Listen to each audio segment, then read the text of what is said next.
네이버 프로필상 생년월일은 1964년 12월 22일. 그런데 말입니다. 실은 이재명의 생일은 점쟁이가 정해준 거야. 당시 이재명의 어머니는 아이들 밥을 굶기지 않는 게 중요하지 생일이라고 챙겨줄 수가 없었다고 했어. 매우 가난했거든. 음력 22일인가? 23일인가? 긴가민가 했던 어머니가 점쟁이에게 생일을 물어봐서 정해진 생일이 음력으로 1963년 10월 23일이라고 해. 초등학교 시절 왕복 12km 산길을 걸어 다녔다고 해. 비가 오면 다리가 잠겨 못 가고, 눈보라치면 못 가고, 자체 결석도 조금 하고. 그렇게 다녔던 초등학교를 졸업하고 성남으로 떠난 아버지를 따라 고향을 떠나게 돼. 이재명과 성남의 인연은 이때부터 시작되었어. 당시 1976년도 성남은 공장 밀집 지역으로 도시 빈민들이 몰려 살던 곳이었어. 이재명 포함 그의 가족들은 생계에 매달렸지. 중고등학교도 제대로 다니지 못했습니다. 어린 나이 때문에 제 이름으로는 공장 취직도 할 수 없어서 남의 이름으로 공장을 다녔습니다. 프레스에 눌려서 팔이 휘어지고 독한 양품에 후각을 절반 이상 잃어버린 장애인 소년 노동자입니다. 하지만 공부를 하고 싶다 라는 생각에 공장을 다니며 노력했고 1978년 고입 검정고시에 합격해 중졸 자격을 얻었어. 그리고 1980년 4월에는 대입 검정고시를 합격해 고졸 자격도 얻어냈지. 그렇다고 세상이 갑자기 환하게 바뀌진 않았어. 공부에 전념하고 싶었지만 팍팍한 현실이 그를 놔주질 않았거든. 암울한 상황 속에서 안 좋은 생각이 끊임없이 들게 되었고 1980년 이재명은 두 번의 자살 시도를 해. 막상 집에 와 누워서 생각하니 18세의 나이에 자살한다는 건 미친 짓일 것 같았다. 죽음도 이렇게 어려운가? 죽었으면 편할 것을. 이 일은 매형만이 알 것이다. 자살 시도가 실패로 돌아가자 그제서야 진짜 속마음은 죽고 싶다가 아니라 이렇게 살고 싶지 않다 라는 걸 깨닫고 말아. 그렇게 이재명은 다시 삶을 시작해. 열심히 공부하던 그는 1982년 등록금 면제에 매월 학비 보조금 20만원을 지원해주는 장학제도가 있던 중앙대학교 법학과에 지원해 그렇게 합격을 거머쥐었어. 그리고 1986년 대학을 졸업하던 해인 10월 23일 사법고시에 합격해. 어린 시절 수많은 사회의 부조리를 겪던 그는 인권 변호사가 되어 약한 사람들을 돕는 걸 목표로 삼았어. 판검사 임용이 될 수 있는 성적이 되는데도 변호사를 하는 건 진짜 거의 볼 수 없는 일이었지. 가족들이 눈에 밟혔지만 당시 인권 변호사였던 노무현 전 대통령의 강연에서 감명을 받고 또 변호사는 굶어 죽지 않는다는 말을 듣게 돼. 이 말을 믿어보고 싶다고 생각하던 차 형으로부터 전화를 한 통 받아. 재명아, 너희 뜻대로 살아가. 형의 격려에 마음속을 누르던 돌덩이가 한결 가벼워졌어. 그렇게 이재명은 사법연수원 수료 후 성남의 인권 변호사가 돼. 변호사 개업 후 곧바로 경기, 이천, 광주에서 노동상담소장으로 활동했어. 80년대 후반 노동자 대투쟁이 일어난 시점에 노동자의 권익을 위한 운동이 전국을 뒤덮는 상황이었지만 이 지역은 조용했다고 해. 변호사 사무실도 찾기 어려운 이곳에 무료 노동법률 상담소를 냈어. 당시 민주화를 위한 변호사 모임, 국제연대위원이기도 했던 이재명은 3년 동안 이곳에서 노동자, 농민의 권익을 위한 활동을 하고 이웃 지방자치와 민주주의를 실현하기 위한 시민단체인 성남참여연대를 꾸렸어. 1999년 10월 16일 이재명이 쓴 칼럼이 신문에 실렸어. 내용은 분당 백궁 정자지구 용도 변경 의혹에 관한 것이었지. 1998년 성남시는 분당구 노른자 땅인 백궁동, 정자동 일대를 상업, 업무 지역에서 주거 지역으로 용도를 변경하려 했는데 이재명은 주거 시설을 지을 수 없는 곳을 용도 변경해 땅값이 오르게 하고 특정 부동산 개발 업체에 이익이 몰릴 것이라며 용도 변경을 반대했어. Oh no. 또 2002년에는 분당 파크뷰 특혜 분양 사건 의혹을 제기했어. 당시 기자가 특혜 분양 여부를 어떻게 가려야 하는지에 대한 질문에 선착순 분양받은 사람들부터 의심해야 할 것 같다. 새벽부터 줄 서서 분양받았다고 하던데 분양 시작 3일 전부터 떴다방 업자들이 장악을 한 상태였고 일반인들은 접근하기도 어려웠다고 답했어. 아하. 관련 인물들은 처음엔 분당에서 아파트를 지으면 30배가 남는데 투자자로 끼워주겠다는 회유를 했지만 이게 통하지 않자 죽이겠다, 애들 조심시켜라 라는 협박을 했어.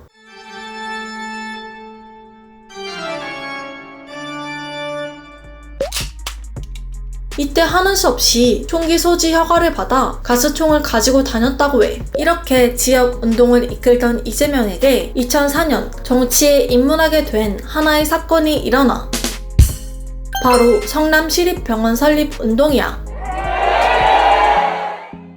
당시 연달아 2개의 대형 종합병원이 폐업하자 성남에도 공공성을 띤 종합병원이 있어야 한다는 운동을 벌였거든.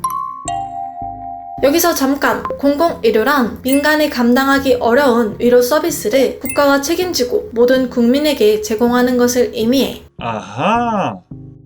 시민 1만 8천여 명의 서명을 받고 이걸 들고 성남시의회에 설립 조례 안건을 올렸지만 개회 1분도 안 돼서 부결되었어. 이유는 다른 지역의 시립병원 사례를 보면 의료 서비스 질이 낮고 만성 적자에 허덕인다 때문이었어. 여기서 잠깐, 시립병원은 공공의 이익을 위하여 시의 예산으로 세워 관리, 운영하는 병원을 말해. 아하. 분노한 이재명과 그의 동료들은 의장석을 점거하고 항의했어. 돌아온 건 특수공무집행방해죄 전과였지. 경찰의 수배를 받던 이재명은 교회 지하에 숨어서 숙식을 해결했다고 해. 이걸 겪으면서 시장이 돼 직접 시립병원을 세우겠다고 결심한 그는 2006년 성남시장 선거를 앞두고 열린 우리당에 입당했고 그의 정치 인생이 시작된 거야. 물론 처음에 팍 당선된 건 아니야.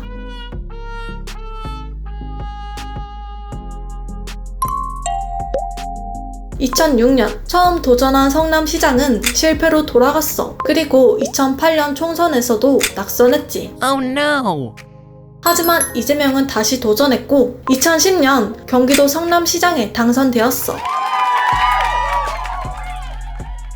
2010년 성남시장 당선 직후 성남 모라토리엄을 선언해서 전국적으로 주목을 받아. 모라토리엄이 뭐냐고? 라틴어로 지체하다라는 의미인 모라리에서 파생된 말로 채무에 대한 지불을 유예하는 거야. 왜 유예할까? 빌려준 사람이 빚을 갚으라고 요구는 하는데 갚을 능력이 되지 않기 때문이지. 쉽게 말해, 야, 빌려준 돈 내놔. 지금 당장 돈 없는데 꼭 갚을 테니까 조금만 기다려줘. 이런 거야.